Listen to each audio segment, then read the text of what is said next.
Evet, Amerika e, şeyle beraber Donald Trump ile beraber söylem anlamında siyasetinde ufak bir değişiklik yaptı. Yani normalde İsrail konusunda Amerika'da yönetim değiştiğinde herhangi bir şey değişmez. Ancak Donald Trump'la beraber biraz daha yapılan şeyler daha açıkça söylenmeye başlandı. Daha önceden belki kapalı kapılar ardında daha diplomatik bir dil kullanılıyordu. Ancak İsrail tarafı ısrarla Gazze konusunda işte Donald Trump'ın şöyle bir tercihi vardı. İşte burayı bilmem şöyle turistik bir bölgeye çevirecekti diye bu argümanı İsrail tarafı ciddi biçimde kullandı.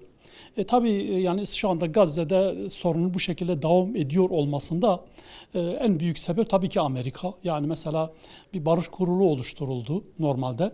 Ancak barış kurulu tarafı hemen hepsi bu işin arkasında Amerika olduğunu biliyor. Çünkü Amerika barış kurulunu oluştururken bile aslında Birleşmiş Milletleri bypass etme amacıyla yaptı. Kendince yeni bir dünya düzeni içerisinde yeni bir oluşum için çabaladı. Hatta burada mesela Amerika bu konuda tek yetki sahibidir. Bu üyeleri istediğini çıkarır, istediğini ekler şeklinde açıklamalar da yaptı. Yani Birleşmiş Milletleri bir nevi burada devre dışı bırakma ve Amerika aslında kendisinin merkezde olduğu yeni bir kuruluş oluşturma. Bu NATO konusunda da benzer bir süreç yaşanıyor. Özellikle Donald Trump'ın açıklamalarıyla. Burada Gazze meselesinde Amerika'nın tutumu belli. Yani İsrail'e her türlü desteği veriyor. Tabii burada sorun şu işin aslı. Yani normalde evet Amerikan siyasetinde İsrail desteklenir doğru. Ama Amerika'nın normalde kendi içinde de bir şey var, bir siyaset var. Yani bazıları eskiden Amerikan kuruluşunda işte New İsrail gibi bir söylem olduğunu, asıl Büyük İsrail Devleti'nin Amerika olduğunu falan iddia ediyorlar, söylüyorlar. Buna da dair çokça delil de getiriyorlar. Ama Amerika'nın bulunduğu coğrafya göz önünde bulundurduğumuz zaman kendisi açısından geliştirdiği kimi stratejiler var. Mesela 1820'li yıllarda bir Monroe doktrini var. James Monroe'nun oluşturduğu. Özellikle bu doktrin Amerika'nın Avrupa'ya karşı bir nevi kendini koruma adı altında böyle bir söylemle geliştirilmiş. Avrupa'nın ki biliyorsunuz Amerikan kurucularla işin aslında bunlar.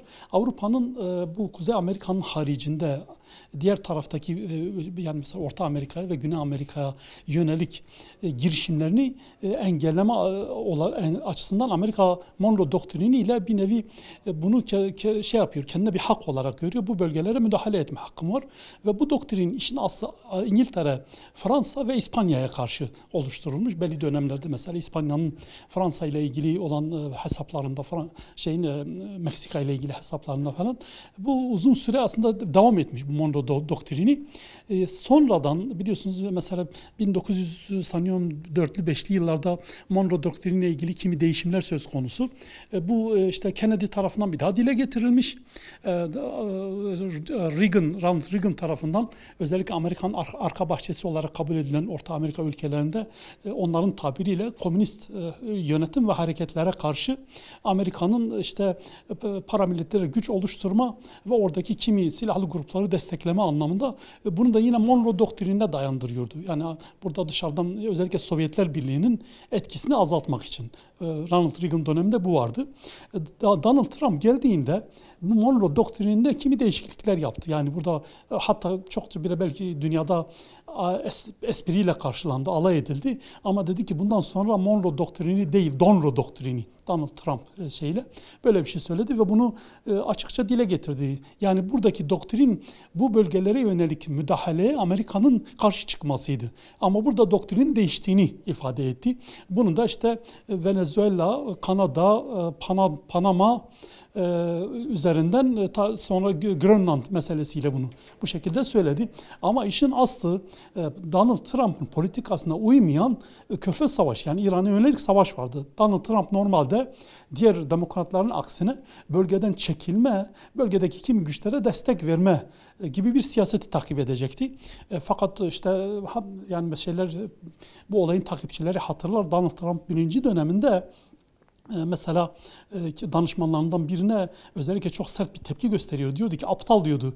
İşte beni neredeyse İran'la savaştıracaktı. ilk dönem için. Fakat burada bir anda ortada herhangi bir şey yokken, müzakereler devam ederken, evet Gazze'deki o soykırım olayı ayrı bir konu ama İran'a yönelik saldırı aslında çok da beklenen bir şey değildi ve bir anda bu oldu. Bu sefer işin içerisine bahsedilen işte Monroe doktrini, şu bu değil. Meselenin çok farklı boyutları olduğu düşünüldü ki bu konuda ciddi iddialar var. Yani işte Amerika'nın bu konuda özellikle işte daha önce çokça dile getirilen Jeffrey Epstein ile beraber ortaya konulan kimi belgeler vardı. Amerika'nın yönetim kadrosunun, sadece Trump'ın değil yönetim kadrosunun Mossad'ın elinde oyuncak olduğuna dair ciddi iddialar var. Bu yapılan şeyler de bu iddiaları aslında büyük ölçüde doğruluyor. Yani burada işte işin Donald Trump'ın bir iş adamı, bir tüccar kimliği olduğunu unutmayalım. Yani mesela İran'la ilgili bu sürdürülen savaşta, ki savaş demeyelim, bu bir saldırı.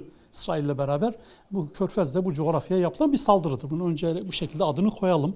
Şimdi bu yapılan bu saldırıda yani şöyle bir problem var bu noktada. Yani Amerika buraya yönelik bir saldırı gerçekleştirdiğinde yani işin çok mesela nasıl desem hani hukuki boyutu şu bu falan üzerinde durmuyor. Mesela hani nükleerden şuradan buradan bahsediliyor ama ya olay bu değil. Yani mesela Venezuela'ya yönelik yapılan saldırıda işte narko gibi bir dil kullandı. Yani uyuşturucuya yönelik operasyon. Ama o saldırı başladıktan sonra Venezuela Cumhurbaşkanı bir nevi derdest edilip Amerika'nın içerisinde aşağılanarak gezdirildikten sonra Amerika tarafı Venezuela petrolü artık bizim açıklaması yaptı. Şimdi bu işin daha farklı boyutları olduğunu gösteriyor. Yani Amerika Venezuela'ya saldırarak, İran'a saldırarak, şimdi İsrail boyutunu bir tarafa bırakarak bunu göz ardı etmeden söylüyorum. Meselenin küresel anlamda Çin'le olan mücadeleyle de bir alakası olduğu. Çin'in özellikle enerji anlamında yani petrol anlamında en fazla ticaret yaptığı iki ülke İran ve Venezuela. Şimdi Venezuela bu şekilde Amerikan kontrolüne girince Çin'in Amerika'ya muhtaç olma gibi bir durumu söz konusu. Çin de bunu bir nevi aşabilmek için yani İran'a yönelik bu ticari ilişkilerini, bu petrol alımını artırdı. Ardından Amerikan müttefiki olarak görülen Körfez ülkeleriyle bazı anlaşmalar da yaptı. Şimdi bu tabii Amerikan siyasetinde yani bir nevi bir rahatsızlığa neden oluyor. Dediğim gibi yani İsrail tarafını göz ardı etmeden söylüyoruz. Bu sefer Çin'in bu bölgedeki etkisini biraz daha azaltmak. Mesela Rusya'ya yönelik bunu diyemiyor. Niye? Çünkü Rusya hiç petrol almasa da Rusya'nın petrolü kendisine yetiyor. Ama Çin böyle bir durumu yok. Bu açıdan Çin'i bir nevi sıkıştırma gibi bir projede söz konusu İran'la ilgili meselede. Tabii yani gerekçeler ile gerçekler birbirinden farklı. Yani mesela ben bir örnek yapayım. Mesela Panama ile ilgili bir olay vardı eskiden. İşte Albay Noriega'ya yönelik yapılan bir şey vardı. Şimdi Albay Noriega'nın Panama'nın başına gelmesi, darbeyle gelmesi Amerikan desteğiydi.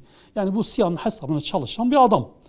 Ama bir süre sonra Amerika ile arası bozuldu. Bu sefer Panama kanalı konusunda bazı inisiyatifler kullanmaya çalıştı. Bu sefer Amerikan yönetimi onu işte uyuşturucu kaçakçılığı, insan kaçakçılığı buna benzer şeylerle suçladı ve ona yönelik bir operasyon gerçekleştirdi. Onu aldı Amerika'da yargılamaya götürdü. Aynen Maduro'da olduğu gibi. Yani burada meselenin dediğim gibi yaşananlar, gerekçeler ile gerçekler birbirinden farklı. İşte İran'a yönelik meselede de yani söylenen şey neydi? İşte ilk başta nükleerdi. Ama bir süre sonra yönetimin değiştirilmesinden bahsetti. Sonra işte İran petrolü.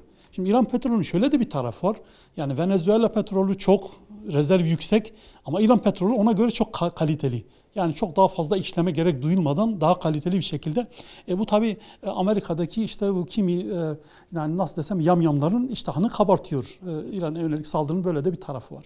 Yani Amerika sadece Amerika değil açıkçası Batı tüm olarak bu noktada yani hukuk kavramını çok önemsemiyor veyahut da bunu kendine göre yorumluyor, değiştiriyor. Yani ben mesela şey için söylüyorum, mesela Amerika'nın dışında Avrupa ülkelerinde özellikle Almanya'nın Gazze soykırımında İsrail'e verdiği destek vardı. Bununla ilgili mesela çok net veriler var elimizde.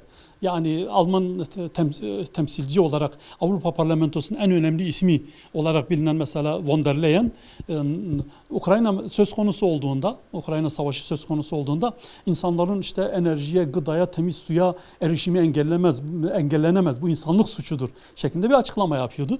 Ama mesela Gazze söz konusu olduğunda aynı açıklamayı yapmıyor. Aksine İsrail'in kendi savunma hakkı var diyor. Şimdi İsrail işgalci. İsrail bu bölgede işgalci. Gazze'ye yönelik şimdiye kadar yapılan bütün anlaşmaları kendisi çiğnemiş. Ama bunu söylüyor. Hatta daha ileri gitti mesela. Almanya Dışişleri Bakanı Baerbock'un yaptığı açıklama vardı. Yani işte teröristler halkın arasına giriyorsa halkın işte sivillerin korunması gibi bir şey söz konusu değildir noktasına kadar geldi. Yani İsrail'in bu yaptığı soykırımı haklı buldu. Bunu dünya kamuoyu önünde bu şekilde açıkladı. O açıdan mesele hukuki boyutu farklıdır. Yani iş kendilerine dokunduğunda burada hukuk tümüyle bu bypass edilebiliyor. Biz bunu işte Körfez Savaşı'nda, Afganistan işgali meselesinde de açıkçası net olarak gördük. Burada şöyle bir pozisyon vardı mesela. Hem Amerika hem İngiltere Afganistan'da işlenen cinayetler kendi ülkelerinde askerleri sorgulanmasın diye özel yasa çıkardılar. Yani uluslararası işte kurumlar, Adalet Divanı, işte o insanlığa karşı işlenmiş suçlar kapsamında kendi askerlerinin yargılanmasının önünü kapatmak için. Amerika bu konuda biraz daha ileri gitti. Birleşmiş Milletler'in bu konuda attığı adımları reddetti açıkçası. Yani mesela UNRWA'ya yönelik yapılan saldırılar Amerika bir nevi İsrail'i haklı buldu bu noktada.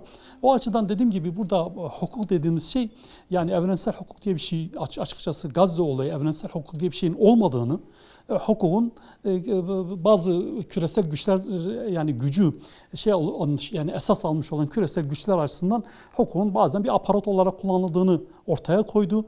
Bu İran meselesinde bu biraz daha açıkçası netleşti. Yani Gazze olayı işin net olarak gösteriyordu. İran konusunda yani siz mesela neydi Amerikan İran'a saldırı gerekçesi? Mesela nükleerden bahsettik. Onun dışında diyordu ki Amerika'ya yönelik bir saldırı gerçekleştirilebilir. Böyle bir açıklamada söz konusu oluyordu. Bu da tabii yani işin gerçeklikle herhangi bir tarafın uzaktan yakından bir alakasının olmadığını süreç içerisinde kendi analistleri, stratejistleri net bir şekilde ortaya koydular. Yani olayın hukuki bir tarafı yok. Şimdi meselenin işin ekonomik boyutu var. Yani Amerika bu bölgede işte enerjinin özellikle dışarıya yayıldığı bir körfez bölgesi söz konusu.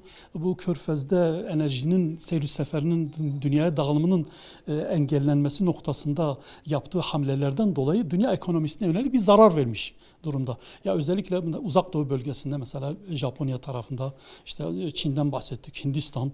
Yani bu bölgeler büyük oranda petrol ihtiyacını bu bölgeden, körfezden karşılıyorlar. Ancak Amerika'nın yaptığı bu hamle buralarda ciddi probleme sebep oldu. Öte taraftan Amerika'da da problem var. Şunun için söylüyoruz. Yani Amerikan petrol ihtiyacı yok. Doğru. Petrolü kendisine yetiyor. Fakat petrol piyasaları küresel açıdan değer kaybedip değer kazanıyor. Bu da Amerika'nın içerisinde de enerji fiyatlarının yükselmesine sebep oluyor. Yani buradan Amerika'daki sıradan vatandaş etkileniyor, zarar görüyor. Sermaye çevreleri değil ki çok ciddi bir iddiadır yine. Belli aralıklarla anlaşıyoruz, müzakere ediyoruz, açıklaması yapılıyor. İşte borsalarda normalleşme oluyor. Ardından bir çatışma oluyor, tekrar yükseliyor. Petrol düşüp yükseliyor. Bunun da Donald Trump'ın çevresindeki bazı spekülatörler tarafından planlandığı ve kısa aralıklarla çok büyük paraların kazanıldığına dair iddialar var. Bence yani çok da yabana atılacak iddialar değil. Neticede meseleye para gözüyle bakıyor. Biz de halkımızın zenginleşmesi bilmem nesi habire Trump ve ekibinin söylediği şey bu. Çin'le ilgili meselelerde de söylenen buydu. Yani biz niye teknoloji orada üretiyoruz, niye başka yere getiriyoruz, zenginlik bizde kalsın şeklinde iddialar vardı. Tabii bu da çok aslında ciddi başarılı olmadı. Çin'in yaptığı bazı karşı hamleler var. Yani hem teknoloji anlamında hem İran'la olan ilişkiler meselesinde bu da Amerikan Körfez konusunda elini kolunu bağladı, rahatsız etti. Yani ara ara işte bırakayım, savaşı bitirelim şeklinde geliyor ve söylenen şey çok ilginç. Yani Körfez açılsın, Hürmüz Boğazı açılsın. İyi de bu başlamadan önce Hürmüz Boğazı açıktı. Yani şimdi bu bir kazanım değil işin aslı. Bunu nasıl izah edecek? Bu da ciddi bir problem. İran'da yönetim değişmedi. Yani yönetimin değişmeyeceğine dair de ciddi şeyler var. Hatta Donald Trump'ın son yapılan açıklaması işte Müşteba Hamenei ile görüşmekten büyük bir onur duyarım. Yani şimdi siz değiştirmek istediğiniz bir yönetimden söz ettiniz. Suikastler yaptınız. Sadece yönetime değil, sivil halka yönelik, yani 168 küçük çocuğun öldüğü bir okul saldırısı söz konusu. Kalkıp bir medeniyetin yok edilmesinden söz ettiniz. Ki bu sizin gerçek kimliğinizi ortaya çıkarması açısından önemli olaylar ve söylemlerdi.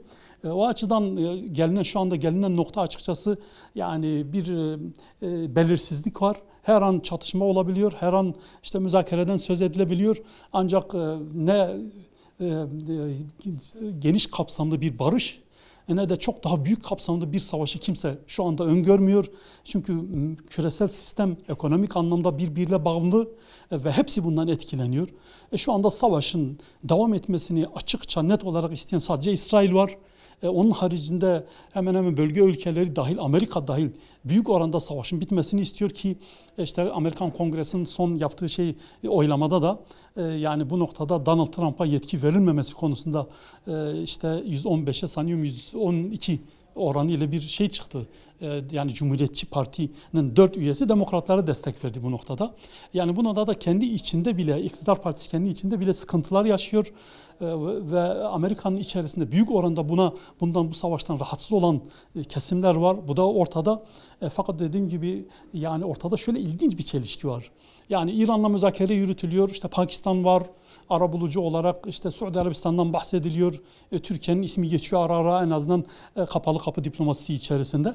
Fakat arada şöyle bir şey söyleniyor. Bence bu çok kritik. Tam bir müzakere meselesi söz konusu oluyor. Tam böyle barıştan falan bahsediliyor. Donald Trump diyor ki işte Netanyahu ile görüştüm. Çok iyi bir görüşme oldu. Ardından her şey değişiyor.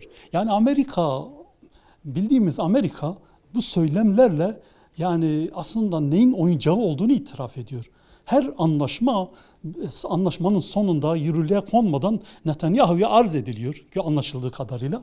İsrail'in bu konudaki tutumu yani orada medyaya yansıyor işte Netanyahu'ya hakaret etti işte şöyle oldu böyle oldu. Hayır mesele o değil. Mesele her anlaşmanın sonucunda ona arz ediliyor. Ve orada İsrail'in verdiği cevap çok açıklanmıyor, söylenmiyor. Ardından çatışma devam ediyor.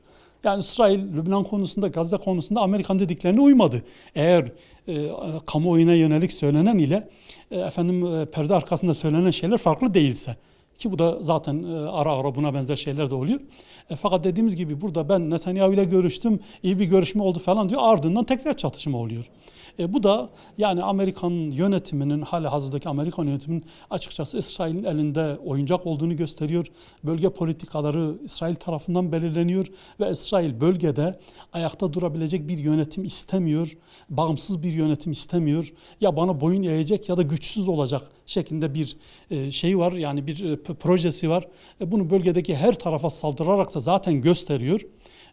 Önümüzdeki süreç o açıdan yani mesela İsrail medyasından işte Türkiye hedef gösterildiğine dair bazı açıklamalar da var. Yani İsrail bölgede herhangi güçlü bir devlet istemiyor. İran'a yönelik saldırısında asıl sebebi bu.